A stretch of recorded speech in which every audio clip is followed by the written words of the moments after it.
Entonces, la relación entre deuda y Producto Interno Bruto de un país es una buena medida de la solidez de un gobierno para responder a la deuda que tiene con sus ciudadanos.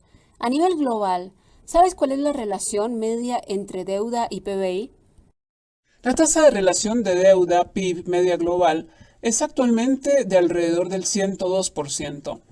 Esto significa que en promedio los países deben aproximadamente 1.02 veces su PIB anual.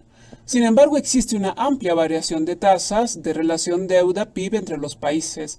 Algunos países como Japón tienen una tasa superior al 250%, mientras que otros como China tienen una tasa de relación deuda-PIB inferior al 50%.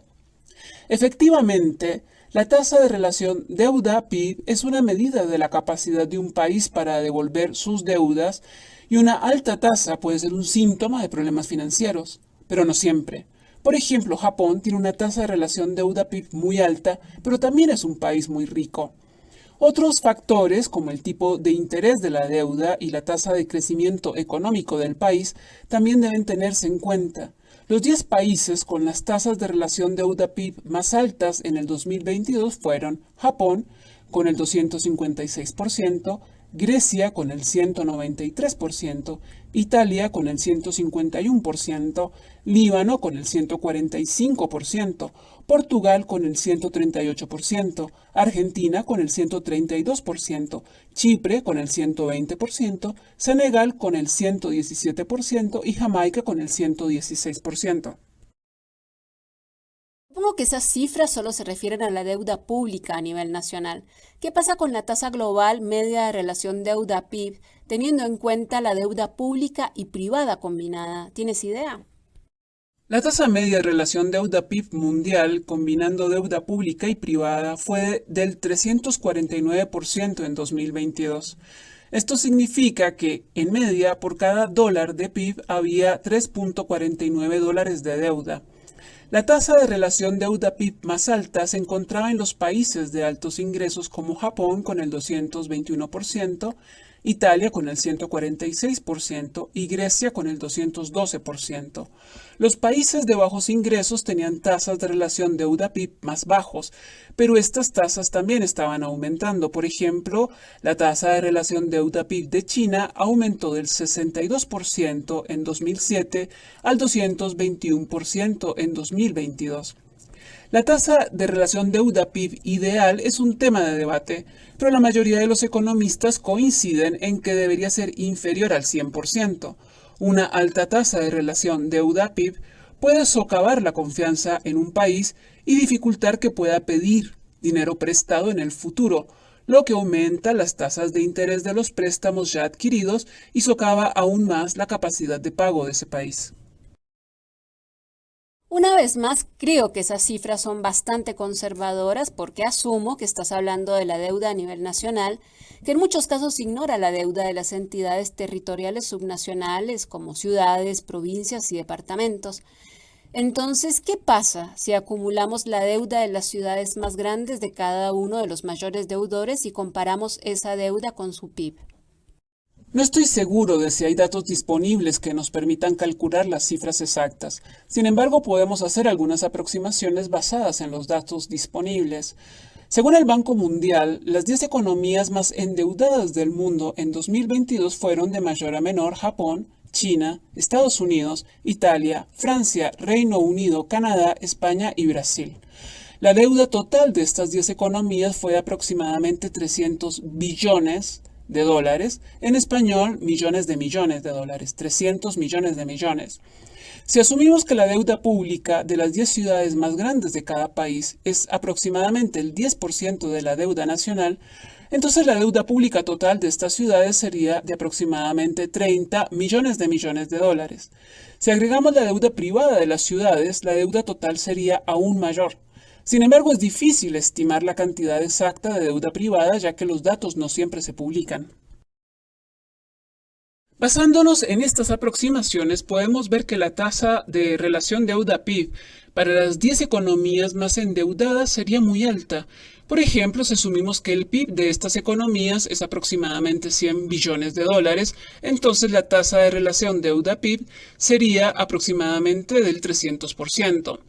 Esta es una tasa de relación deuda-PIB muy alta y podría representar un riesgo para la estabilidad financiera de esas economías.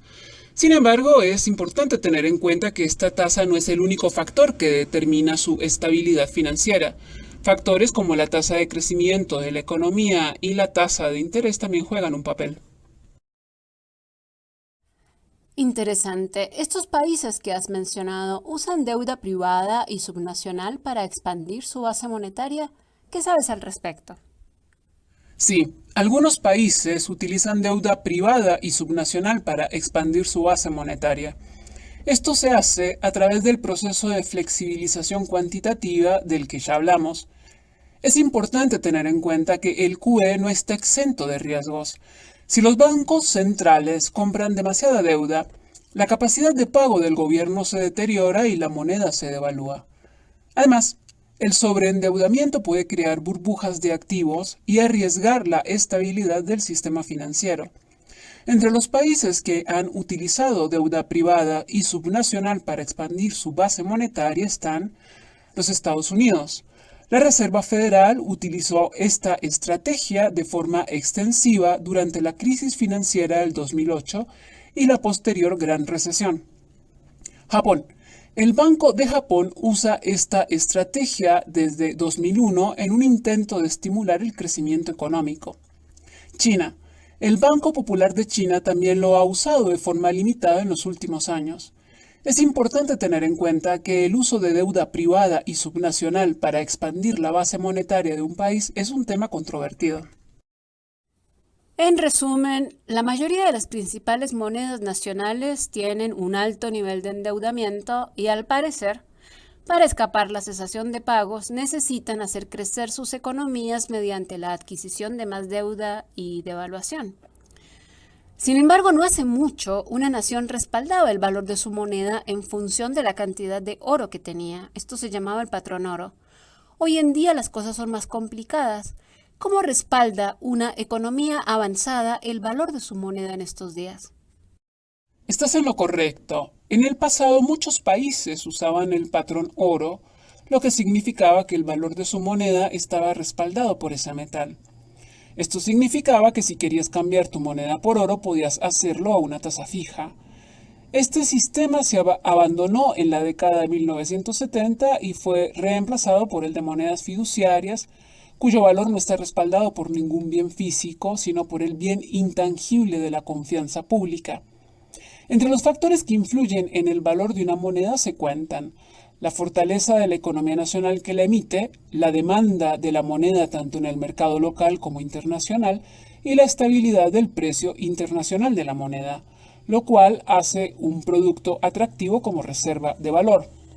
La principal función de los bancos centrales es la de usar herramientas de política monetaria que influyen en la oferta de moneda circulante y en las tasas de interés que se pagan sobre la deuda adquirida para sustentar esa oferta, con el fin de tratar de mantener el valor de la moneda estable y coherente con las necesidades de expansión de la economía.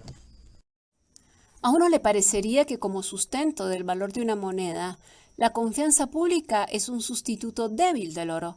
¿Cuáles fueron las razones enunciadas para justificar el abandono total del patrón oro en los años 70?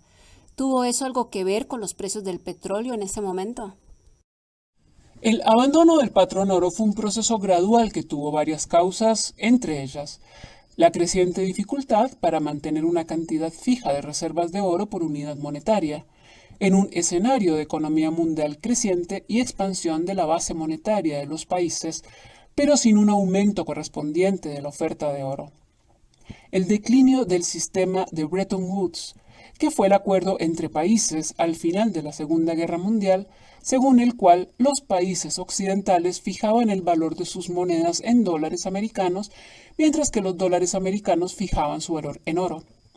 Y la crisis de deuda de los países industrializados que en 1973 provocó un aumento brusco en el precio del petróleo, que hizo imposible para los países pagar las importaciones de petróleo sin vender sus reservas de oro. El abandono del patrón oro fue un evento importante en la historia de la economía global, con un profundo impacto en la forma de valoración de las monedas y en la forma en que operan los bancos centrales. Y sí, si bien la crisis de los precios del petróleo no fue el factor principal, sí fue uno de los desencadenantes decisivos para que terminara de abandonarse la idea de sostener el valor de las monedas en reservas de un activo tangible como el oro.